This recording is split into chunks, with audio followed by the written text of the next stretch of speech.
ভবা পাগলার জীবনী পাঠ চলছে। গতকাল বলেছিলাম অজগর সাপ রূপে মা দর্শন দিলেন ভবার সেই চোরকুটির ঘরে, যেখানে তিনি নিত্য সাধনা করতেন।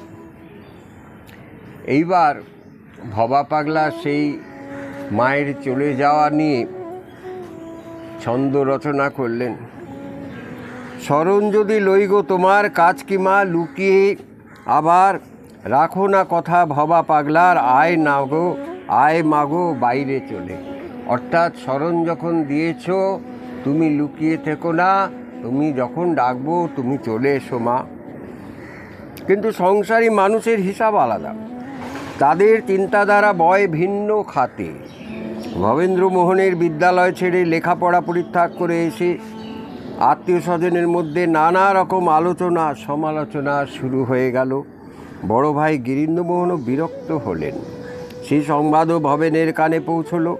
তাকে নিয়ে সবার এত কথাবার্তা ভবেনেরও ভালো লাগছিল না।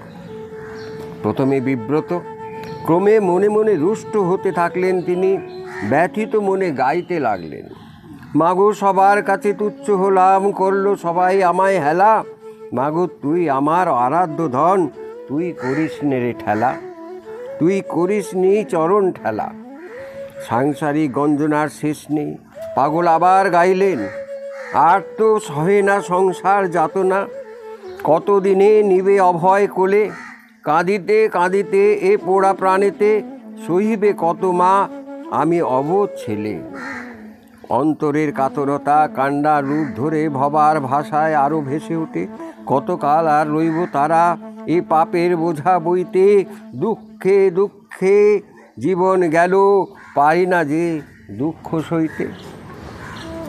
ভবেনের গানের এই মোড় ঘোরানো ভাষা, বেদনা মাখানো ছন্দ, কণ্ঠের কাতরতা সবাই শুনছেন, লক্ষ্য করছেন। গভীর আঘাত লাগছে গয়া সুন্দরীর প্রাণে।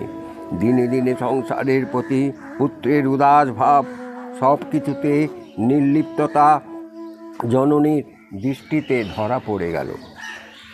একদিন পাড়ার বন্ধুদের সঙ্গে পুত্রের কথোপকথনের একটু অংশ গয়া সুন্দরীর কানে এলো।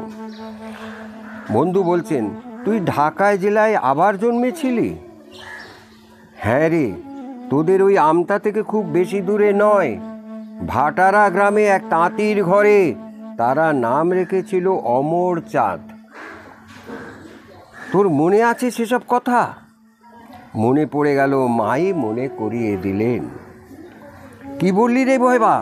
গয়া সুন্দরী ছুটে এসে জিজ্ঞাসা করলেন পুত্রকে। বিশ্বাস হয় না? জিজ্ঞাসা করে দেখো গে ভাটারার হরিচরণ বসাকের বাড়ি।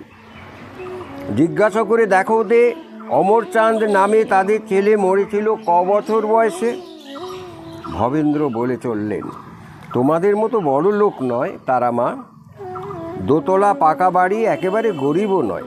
কথাটা রাষ্ট্র হয়ে গেল, মুখে মুখে ছড়িয়ে পড়ল অনেক দূর।